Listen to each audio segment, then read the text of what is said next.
Sobre uma costa arborizada em letras brancas, FASA, Festival de Artes e Saberes das Águas, segunda edição, Mangaratiba, onde o sol brinca com o mar. Sobre um banco de areia sinuoso cercado pela água, websérie O Caminho das Águas. Vista rente à areia, uma revoada de pássaros brancos. Mangaratiba, terra onde a água desce montanhas e atravessa as matas como quem guarda segredos. Lugar onde o sol brinca com o oceano e as águas da Serra do Piloto carregam em sua correnteza história, memória e pertencimento. Um rio desce por entre rochas, pássaros sobrevoam o mar. Às margens do seu rio e do seu mar, ouvimos os ecos da presença indígena e dos milhares de africanos que foram arrancados brutalmente de seu continente e contrabandeados até este território. Ilustração de um homem negro sentado em uma pedra. Nessas águas, usadas para escoar o resultado do trabalho forçado, passaram o café e a água ardente. E por elas também passaram jesuítas, fazendeiros, nobres, tropeiros, bandeirantes e corsários, homens da fé e do lucro, da estrada e da guerra, que deixaram marcas profundas na história dessa terra. Circundado por grandes montanhas, um vale arborizado. Corpo visível desse território, o Rio do Saco carregou em seu leito a riqueza e as dores que seguem vivas nas pessoas que até hoje habitam suas margens. Um símbolo dessa permanência é o Quilombo de Santa Justina e Santa Isabel, que carrega nessas águas o rastro dessa história, uma trajetória construída dia após dia, com muito trabalho, luta e resistência. Em uma parede de taipa, uma placa Amor África. Para começar este episódio da websérie Caminho das Águas de Mangaratiba, ouvimos às margens deste rio alguém que reconhece e vive essa região. Vicente da Conceição Victor, liderança do Quilombo Santa Justina e Santa Isabel, é bisneto de pessoas escravizadas nesse território e um guardião dessas memórias que ainda correm junto com o rio. Vicente é um homem negro de cabelos e barba grisalhos. Eu queria que você contasse um pouquinho pra gente como é que vocês hoje, pleno século XXI, conseguiram se manter nessa terra, apesar de todas as disputas, né? Uma região tão rica pelas suas águas, pela sua terra. Como é que vocês conseguiram se manter aqui no Quilombo? Ele usa óculos de grau e uma camiseta com o nome do Quilombo. Levou a gente ficar aqui, continuar, foi a nossa luta, a nossa persistência, porque a gente não tinha outro lugar para sobreviver a não ser o Quilombo Santa Justina, o território Santa Justina e Santa Isabel. E a gente sempre vivemos aqui da agricultura, né? E o nosso forte aqui foi trabalhar com banana, né? Depois tinha o café com uma mirinha bom de conta, né? Terminou essa luta toda, nós ficamos a construir nosso próprio recurso de vida, que foi trabalhar com banana e também com carvão. Meu pai foi um carvoeiro que, na realidade, eles tinham que trabalhar sol a sol, de chuva a chuva, para poder fazer o carvão, para poder entregar para o fazendeiro, para depois ser vendido para fora. Eu era bem pequenininho ainda, eu me lembro muito bem, que meu pai trabalhava e entregava o bananal, entregava só a banana, então vamos supor, 50%, se era 500 cachos, tá? 250 era do fazendeiro, 250 era dele. Só que esse 250 eu não poderia comercializar para qualquer um. Ele teria domínio sobre essa outra metade. Então tinha que entregar para ele também ao preço que ele quisesse. Então eu sei que muitos do passado se foram embora, se refugiaram, porque não aguentaram a pressão. Então nós viemos resistindo de lá para cá. E estamos aqui até hoje porque a gente procuramos nos manter dentro do lugar. É plantando feijão, plantando milho, plantando aipim. A gente procura fazer a nossa farinha que nós fazemos. Até hoje fubá, como meu avô tinha na beira da cachoeira um moinho de moer fubá para fazer o fubá, para que os nossos amigos viessem trazendo seus milhos das agriculturas de outro lado, dentro do Quilombo, trocava o fubá pelo milho, tá entendendo? Deixava o milho, levava para pronto. Então assim nós fomos vivendo até hoje e resistindo às ameaças. Vicente, me conta uma coisa. Eu sei que vocês aqui realizam vários festejos, várias festas. De que maneira você vê essa presença da cultura das águas em interseção com a cultura quilombola? Na realidade é porque a água ela é um ser, né? Eu vou dizer assim melhor, que ela está em todo momento da nossa vida. E nós, como lá atrás, nós sempre vivemos, como eu falei, como o meu pai gerava o fubá, tá entendendo? Pelo moinho movido na cachoeira, a água, ela sempre, ela é o alimento da nossa vida. A água para nós, ela sempre foi como o sangue na nossa veia. Se você não tiver o sangue na tua veia, a água, ela tem que estar no nosso dia. Então, a nossa relação com a água, assim, eu lido com uma água como com uma criança. Eu planto pés de mato, de árvore, aonde tem nascente, que eu sinto que ela está se enfraquejando, para poder ela reativar a água. Eu planto embaúba, porque a embaúba ela chama a água de volta. E a nossa alimentação vem da água. Porque ninguém pode plantar nada se não tiver água. As nossas hortas funcionam através de água. Como fica a relação do ser humano daqui do século XXI para frente sem água? Não tem como viver sem água. Eu digo até mesmo, a energia elétrica está entrando no quilombo, mas o quilombo não sobrevive sem água. Entre a mata fechada, parte de um rio. Ouvir Vicente é perceber que aqui a água não é cenário. Ela é raiz, ela é chão e vida. E para seguir esse caminho com mais profundidade, entendendo como o Rio do Saco organiza não só a geografia, mas também a história e o modo de vida de Mangaratiba, caminhamos ao lado de quem conhece cada curva desse território como quem lê um livro aberto. Professora, historiadora e arqueóloga, Miriam Bondim conduz esse percurso das águas, mostrando como elas costuram passado e presente num mesmo fluxo. Visto por entre ramos de uma árvore, o rio desce calmo. Na margem do rio, Pablo e Miriam. É um privilégio estar com você aqui no Quilombo Santa Justina, Santa Isabel, às margens aqui do Rio do Saco, e ter você para contar um pouquinho da história desse local que é tão importante para a história de Mangaratiba, né, e para a história de todos nós. Eu digo que esse rio é abençoado aqui dentro da história de Mangaratiba e principalmente aqui nessa história desse quilombo Santa Justina, Santa Isabel. Miriam é branca, É o de Rio do cabelos Saco, que acobreados desce a Serra curtos. do Piloto, né? Ele vai entrecortando aqui, depois delimita as terras do quilombo. Nós estamos numa região que o quilombo ele tem até hoje, guarda a riqueza e a cultura dos seus antepassados que foram escravizados nessa terra. Aqui, por muitos anos, teve a maior fazenda de Mangaratiba. A imagem sobrevoa A o área vale. mais produtora de Mangaratiba, que era exatamente que compôs essas duas fazendas, Santa Justina e Santa Isabel. E por exatamente ter essa riqueza, tanto no século XVIII, que nós vamos ver o que tocava o engenho da Cachoeirinha, né? Que não, chamando de cachoeirinha, mas é uma grande cachoeira, né? Nós vamos ver que teve plantações de café, de cacau, que ainda tem pé de cacau dessa época, e teve uma várzea com muito arroz. E essa riqueza toda fez com que, após a abolição, esses negros permanecessem aqui. E no início do século XX, tiveram a chegada do fazendeiro, que é do Breves, né, o neto do comendador Breves, o grande escravocrata de toda essa região. Pintura do comendador Que Breves. firmou aqui uma fazenda e foi aproveitando todos os negros que estavam aqui por causa da grande produção. E essas famílias que permaneceram aqui acompanharam toda a história do século XIX e o século XX. E que nós estamos aí com essa riqueza que hoje é uma terra muito admirável e que continua produzindo. Isso é o nosso orgulho. Vista do alto, entre as copas densas, uma clareira. Nela, mais de perto, valas retangulares feitas de pedra e grandes engrenagens enferrujadas. Essa aqui é as ruínas do sítio arqueológico do engenho da Cachoeirinha. Ele foi altamente produtor dentro de Mangaratiba.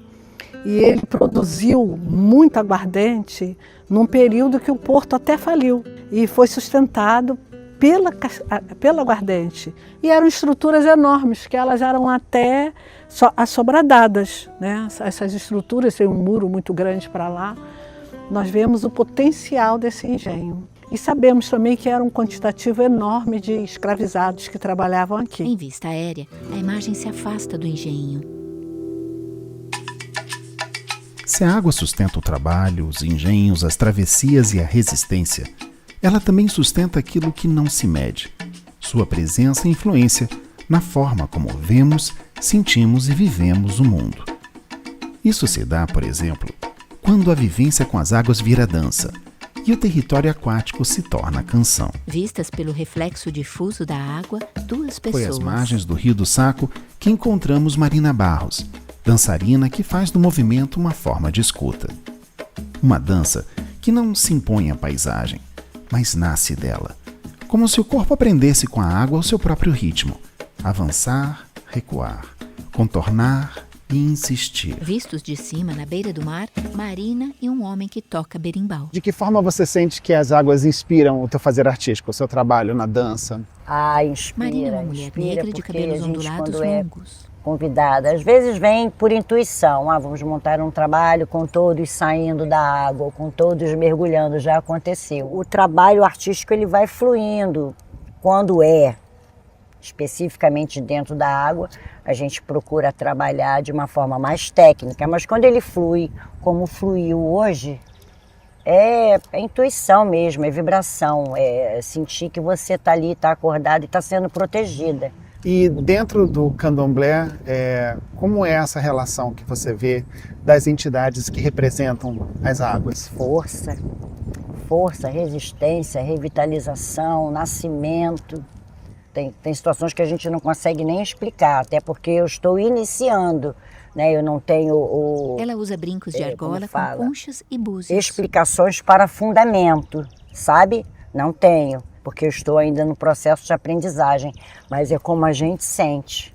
A água fala com você? A água fala comigo. A água me responde, a água me limpa, a água me abençoa, a água me dá força para continuar, porque a gente tem que se hidratar, é água, preciso tomar um banho de cachoeira, hoje eu não estou me sentindo bem, aí é um dia de mar, um dia na cachoeira, a água conversa com a gente. O mar está agitado, não é para você entrar. Meu marido trabalha na água. Paulo, eu não vou. É muito respeito. Faz um passeio de barco. Eu entrego minhas moedinhas para a mamãe Iemanjá. Não sei nem se ela sabe o que é moeda, mas é uma coisa que eu sinto. Desse cuidado de pedir permissão para estar naquele território que é sagrado. Vou à cachoeira. Eu sempre levo um presentinho para a mamãe Oxum. É uma troca. Deixa eu ficar aqui um pouquinho que eu estou precisando e a senhora me dá a sua proteção. Está aqui. É essa relação. Sou muito supersticiosa, então, assim, não é... Tem o que é certo, tem o que a gente acredita, porque a gente aprendeu com os mais antigos. Minha mãe era muito idosa, minha mãe já me teve muito idosa, então tem essa questão aí do senso comum, né, dos saberes que os antigos passam pra gente. E muita coisa eu trago pra minha vida, tem dado certo. Marina dança em uma praça às margens de um rio. E o caminho segue. Porque em Mangaratiba a água também é som. Som de reza, som de tambor, som de canto que atravessa a lama do mangue, encontra o mar e volta carregando força. Foi ali onde o Rio do Saco guarda tanta história de travessia e dor, mas também de sobrevivência, que ouvimos Paulo Dendê. Músico, mestre de capoeira, professor de dança, marinheiro, um homem que cresceu entre o mangue e a água e que carrega na voz a lembrança de uma vida moldada pela pesca, pela cata, pela luta e pela fé. Paulo é um homem negro. Em uma praia, ele toca berimbau atrás de Marina. Vendo o balanço do mar. Ela dança com um buquê de flores nos braços. Eu queria que você falasse um pouquinho pra gente da tua relação com as águas de Mangaratiba, e o que elas representam para você na sua vida, na sua espiritualidade. Paulo usa um cufi, um tipo de gorro águas de colorido. Mangaratiba, principalmente esse Rio do Saco aqui, né, que tantos escravizados subiram por aqui para ser leiloados lá no Saco de Dentro, né? Eles passaram por aqui de canoa, que vieram contrabandeados da África, né? Eu sou descendente de angolano, meus pais eram angolanos. E eu vivi nessas terras aqui, onde aqui só era mangue, e a gente vivia do mangue, fazendo a cata do caranguejo, né? Éramos caiçara, então a gente catava o caranguejo, caçava rã. Eu com 10 anos eu corria atrás do peixe dentro desse rio aí, entendeu? Com a tarrafa toda furada para fazer umas fieirinhas para vender lá na praia, que era lugar de acampamento, né? Então a gente corria atrás do Paraty aqui, do robalo, fazia a fieira e vendia para a gente levar o sustento para casa. E espiritualmente falando, né, eu sou de matriz africana, e a matriz africana, a prioridade dela é preservação ambiental, né? Eu sou um mestre herveiro, né, da matriz africana da nação Efon, eu sou um Ogan Shogun, e a gente preserva a natureza assim 100%. Sem ervas não tem orixá, sem erva não tem espiritualidade. E a água, que é da minha mãe Oxum, né, que é do rio, né, e do mar Iemanjá, isso aqui é prioridade para a gente preservar a natureza de forma que a gente plantando, sem água não cresce nada, né? Resseca, muitos lugares por aí não tem água e a gente tem essa abundância de água. Hoje em dia um pouco poluída, né, pouco preservada, mas ainda tem esse encanto, os peixes ainda entram aqui. Quando eu estava tocando ali, uma tartaruga apareceu, botou a cabeça pro lado de fora. E é isso, água pra gente é tudo. Para nossa religião, água é tudo. Água é a que lava a alma, que lava o espírito, que tira todas as mazelas, tira a depressão, tira pensamentos ruins, né, para a gente andar no caminho certo. A imagem sobrevoa a Bahia. Ao fundo, um braço de rio deságua no mar. Um soluçar de dor no canto do Brasil. Às margens do rio, também encontramos P. Rodrigues, uma jovem cantora que foi acolhida por Mangaratiba e que aprendeu a se reconhecer nessa terra entre o rio e o mar. P é uma jovem negra com os cabelos crespos em Black Power. Um canto de revolta pelos ares. Na sua fala, a água é presença curativa, um lugar de espiritualidade, de afeto e de refazimento. Quando pode cantar. Ela canta entre Paulo e Marina. Canta de dor. À beira do Rio do queria Saco, que Pablo você e P. trouxesse um pouco pra gente da tua história aqui em Mangaratiba, da tua relação com as águas desse território, o que ela representa para você na tua arte, na tua vida e na tua história. A água é o que me abraça. A água e a ligação com a música, para mim, são partes curativas. Enquanto eu estava cantando para estar bem, né? Sempre que eu sempre procurei estar conectada à praia, ao rio. Aqui eu já presenciei gente tocando violão, piano. Todo mundo sente uma energia muito grande vinda também dos nossos orixás. Eu acho que é uma coisa que faz com que a gente se sinta mais leve, até mesmo quem não acredita. Porque a gente sabe como que é a conexão espiritual junto ao que a gente vê de materialidade. A materialidade ela é muito mais do que a gente imagina. Até mesmo as nossas emoções, tipo, quando a gente libera é como se visse o mar fluindo. E quando a gente se suprime é como se fosse uma agitação interna. Aí eu tenho uma coisa muito turbulenta assim dentro de mim, e quando eu solto cantando, eu acho que é quando eu sinto que o mar se abaixa e entra em serenidade. E você sente como artista, você sente que com o teu canto e com a tua arte, você usa dessa tua enorme sensibilidade para poder transmitir um pouco desses sentimentos para que as pessoas possam, de alguma forma, através de você, viver essas emoções e construir essa conexão? Sim, o canto para mim... Vamos lá para o canto sensível. O canto para mim é uma libertação de toda a turbulência interna. Então eu uso o canto para sobreviver. Posso falar de coisas bem sensíveis? Eu já tentei suicídio 2 vezes. Eu acredito que ter a oportunidade de estar aqui em Mangaratiba ajuda muito. Então, se você não se concentra, se você não tem a possibilidade de estar se curando pela natureza, pelo mar, né? Ou outras atividades, né? Mas aqui é muito possível que você liberte um pouco a sua mente. A música foi a minha porta de entrada para estar olhando o mundo de uma forma diferente. Porque tudo, enquanto você tem depressão, é muito... Eu estou quase me emocionando. É muito cinza. Os olhos dela marejam. Quando você tem depressão, as coisas são muito cinza. E quando eu tenho a oportunidade... Eu não gosto muito de música comercial, né? Então, quando você tem a oportunidade de estar saudando e você mostra... Pode ser uma coisa que a pessoa não acredita. Pode ser uma coisa que você nem sabe que a pessoa precise. Então, quando eu canto, eu quero me curar e quero curar o outro. É uma parte fundamental da minha arte, assim. Eu quero trazer isso pra frente. Às vezes a gente desanima, Mas a gente já entendeu a missão, já fez a missão. Se eu não sou uma agente ambiental, se eu não tenho essa... Mas a minha voz, ela tem que ser porta de entrada para que a gente valorize a nossa vida. E valorizar a nossa vida é valorizar tanto o nosso corpo quanto para fora. Ela sorri e afirma com a Vimos cabeça. até aqui que as águas de Mangaratiba não moldam apenas suas belezas naturais. Elas são destino e direção que conduzem o trabalho, atravessam histórias, sustentam modos de viver e guardam memórias que não se apagam. Ilustração da Bahia em aquarela. Depois de seguirmos o Rio do Saco, nosso caminho das águas desemboca na vastidão de sua baía. É no mar que Mangaratiba revela outra face de sua identidade, uma vida feita de travessias, ilhas, ventos e marés, onde a cultura quilombola e a cultura caiçara se reconhecem lado a lado no mesmo horizonte. É assim que chegamos à Ilha da Marambaia. Quase escondida entre a Restinga e o oceano, a Marambaia é um território de beleza rara e de luta antiga. Um lugar onde o mar não é só paisagem, é sustento, proteção e caminho, e onde a memória também navega. Vistas de longe, 4 pessoas em um pequeno barco. Ali, a comunidade quilombola carrega histórias profundas de resistência e permanência.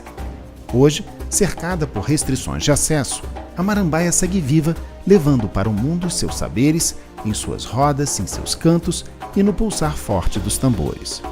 Uma das lideranças da Associação da Comunidade dos Remanescentes de Quilombo da Ilha da Marambaia, Bárbara Guerra, nos conta dessa dupla herança cultural quilombola e caiçara. Bárbara é uma mulher negra. Em uma praia, ela conversa com Pablo. Eu queria que você falasse um pouco dessa tua relação especial com as águas.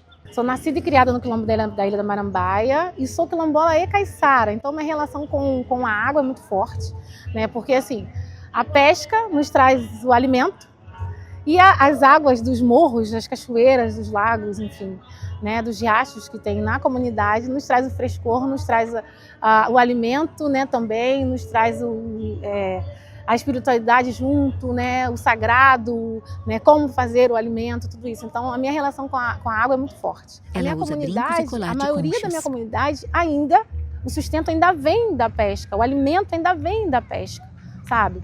Então, eu não tenho como me desligar disso.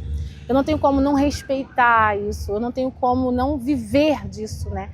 De conviver com isso. Então, eu sou uma mulher das águas. Como é que as águas se manifestam no jongo? A gente conta, o jongo é a história cantada de um povo, através da musicalização e da corporeidade. E aí a gente conta a nossa história cantando. Por exemplo, tem uma música que fala sobre essa coisa do caiçara, né? Do quilombola caiçara entre o mar, né, e a terra, que é assim. No balanço do mar, no balanço do mar, vou jogar minha rede para poder meu sustento pegar. Eu vou jogar minha rede para poder meu sustento pegar. E depois de pegar, é você quem vai limpar. Então fala sobre a pesca e fala sobre a partilha dessa pesca. Um pesca, o outro limpa, o outro frita e depois todo mundo come junto. É partilhar isso. E para tudo isso, do começo a gente precisa de quê? De água. Eu tive mulheres muito fortes na minha família, que me ensinaram isso muito cedo.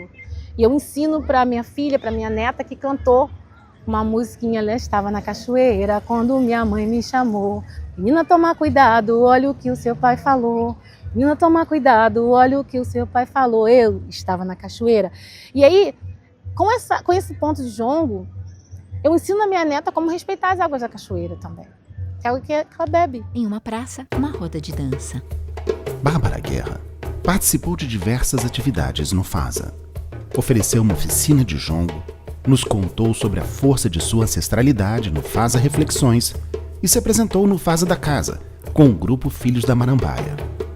O FASA da Casa também nos brindou com o cortejo dos gigantes de Mangaratiba, que promove a valorização das tradições populares e fortalece a identidade caiçara. Em um palco, um homem canta e toca violão. Terra tem bananeira, bananeira. Já o cantor e compositor Daniel Soares abriu a programação do Palco FASA com suas canções que homenageiam Mangaratiba e suas tradições, combinando obras autorais como Habitat Natural da Planta e grandes clássicos da MPB. Obras que dialogam com a cultura, as belezas e as tradições da Costa Verde. Marítima, um cortejo na Bahia. No carnaval tem alternativa, bateria. Daniel canta é em linda uma a quadra tradição coberta. que tem nesse lugar. Agora no palco, uma mulher. Em seguida, foi a vez de Daniela Valente, cantora, musicista e produtora cultural da região, que com sua voz potente e presença de palco marcante, transita por diversos gêneros da música popular brasileira, celebrando a ancestralidade e a cultura local. A plateia bate palmas, sentada em cadeiras de plástico. O FASA também celebrou os artesãos de Mangaratiba, como Marcelo Firmino, Nelson Guerra e Tati Machado, que revelam a identidade desta terra e a sensibilidade de quem vive e se inspira em suas águas. Uma riqueza criativa que também está presente na obra de artistas que vieram de longe se inspirar nessa terra. Nomes como Letícia Amoso, artista visual, professora de artes e muralista, que também participou do FASA da Casa e conversou conosco sobre a importância da natureza de Mangaratiba em seu trabalho. Letícia segura um grande quadro com a pintura de montanhas à beira-mar. A gente mora muito perto, né, das águas. É uma coisa que, por a qual eu fiquei em Mangaratiba, foi mesmo por sua natureza. A natureza e a cultura, que é muito rica. Eu sou muito afortunada aqui em Mangaratiba e todas essas águas acho que são parte fundamental da minha vida e de minha inspiração como artista também. Ela é branca, de cabelos longos e ondulados. Na minha arte, utilizar muitos elementos da natureza. Tento fazer ao menos, contaminar o menos possível. Tento usar tintas naturais quando eu consigo. Meu trabalho tem sementes. Pego muitas coisas também assim que vou recolectando da rua ou pessoas que dão para mim. Aí vou reciclando, vou fazendo. Mensagem importante, não, também que os artistas temos que dar em relação ao que fazemos, não? Pensar que não é que nós somos uma coisa afastada de tudo isso, somos parte disso. E isso é parte da gente também. Então, se eles morrem, se eles não são preservados, nós também. Nossas crianças, a geração, a raça humana pode desaparecer por causa de nossa inconsciência, digamos, né? De não ter essa consciência e esse respeito por isso. Lado a lado, duas pinturas realistas, 2 araras e 2 tucanos. Vista aérea da Bahia. Em Mangaratiba, o mar também é ponte entre a beleza e a consciência. No seu distrito de Itacuruçá, o turismo náutico se mistura ao cotidiano de quem vive das águas e aprende todos os dias que preservar não é discurso, é condição de futuro. Foi ali que conversamos com Andréa Flores, empreendedora do turismo no mar, que há anos conduz visitantes pelas ilhas, pelas águas calmas e pelos encantos da Costa Verde. Vistas do alto, montanhas arborizadas que contornam uma praia rochosa. Eu queria que você contasse pra gente um pouco da tua história com o mar, que você falasse um pouco também dessa relação com a fauna daqui, que eu sei que é uma terra de muitos botos, né? Que é uma região muito rica. Andréa é branca, com cabelos longos e lisos. Eu levo pessoas para visitar essa beleza de Itacuruçá, pelo mar. Então o mar tem tudo a ver na minha vida, né? No meu trabalho. Eu tenho um passeio que é temático pirata, que a gente ensina as pessoas a não jogar lixo no mar, a preservar o meio ambiente, a recolher o lixo, né? Levar de volta o lixo, e isso é muito importante, porque a gente vê dia a dia, né, o clima se modificando e essas mudanças afetam diretamente, né, tudo o que a gente faz. Nós temos aqui a maior concentração de boto cinza do mundo, né? Então as pessoas também vêm para cá para conhecer essa região, conhecer também as várias ilhas que nós temos, que isso é o de mais bonito aqui nessa região, né? Nós temos a ilha de Jaguanum, a ilha da Vigia Pequena, a Ponta da Pombeba, que vem turistas de todo o mundo para conhecer na Marambaia, e isso afeta o meu trabalho, porque isso aí me faz ter muito orgulho da região onde eu trabalho. Em vista aérea, à esquerda de um canal, casas e pequenos prédios da cidade. À direita, árvores de copas volumosas cobrem uma montanha. Essas águas, que hoje oferecem caminhos de lazer, foram caminhos de disputa, invasão e contrabando. E se em muitos lugares do mundo a pirataria é folclore, aqui ela foi real. Foi parte da construção histórica desse litoral. Para revelar essa camada escondida do território, voltamos a conversar com Miriam Bondim. Próximos à costa, dezenas de pequenos barcos. Poucas pessoas sabem, falam assim, Paraty, o caminho do ouro em Paraty. O caminho do ouro, terra Paraty, era tranquilo. O que não foi tranquilo no caminho do ouro foi o náutico, foi o marítimo, que saía de Paraty costeando, passava aqui por dentro e ia ali para Sepetiba. E esse caminho é que era frenético de piratas, a pirataria. O corsário cai muito bem, porque o grande corsário Jean Durclerc, que foi invadir o Rio de Janeiro, destruiu Santos, Angra dos Reis e veio, parou aqui, arrebentou com aquela ilha que tem logo ali depois, da Ilha da Madeira, e saiu por ali para o Guaratiba, encostou ali. Os barcos ficaram aqui há anos deles. E aqui foi o frenético dessa pirataria. E que é muito triste, que é a pirataria humana, né? Miriam e Pablo estão em uma praia. É a questão do tráfico de escravizado transatlântico. Depois que fechou o Valongo se mudou para cá. A Ilha da Marambaia foi um dos maiores pontos. Aqui em Itacuruçá, essas ilhas eram repletos exatamente do desembarque de negros escravizados após a proibição. Isso é uma história marcante na nossa cultura, né? Que é a história da pirataria, que começa lá em 6 de janeiro, dia de Reis, onde a primeira expedição exploradora entra aqui em 6 de janeiro, entrou de 1502. E chega denominando isso aqui, vai denominando toda essa região. E como Angra dos Reis, né, que era dia de Reis. Começando aí uma grande pirataria que tomou as terras do povo tupinambás, que eram os donos dessas terras, né? Vista do alto, parte da Restinga, um banco de areia sinuoso que emerge do mar. Preservar a história, preservar o mar, como a gente tenta, né, com toda essa riqueza, é fundamental para a Costa Verde, para Mangaratiba, para o planeta em geral. Uma gaivota paira rente ao mar calmo.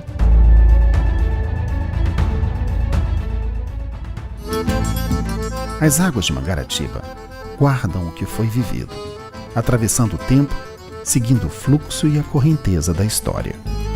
Um território que nos ensina a viver, respeitar e celebrar as águas e que compreende como elas são parte essencial de sua identidade cultural e comunitária. Canoas coloridas flutuam perto da costa. Encerramos aqui este episódio de O Caminho das Águas de Mangaratiba. Para saber mais sobre os conteúdos do Faza Digital e acompanhar essas e outras iniciativas do festival, visite faza.arte.br. Inscreva-se em nossos canais e siga o perfil Festival Faza no Instagram, Facebook e YouTube.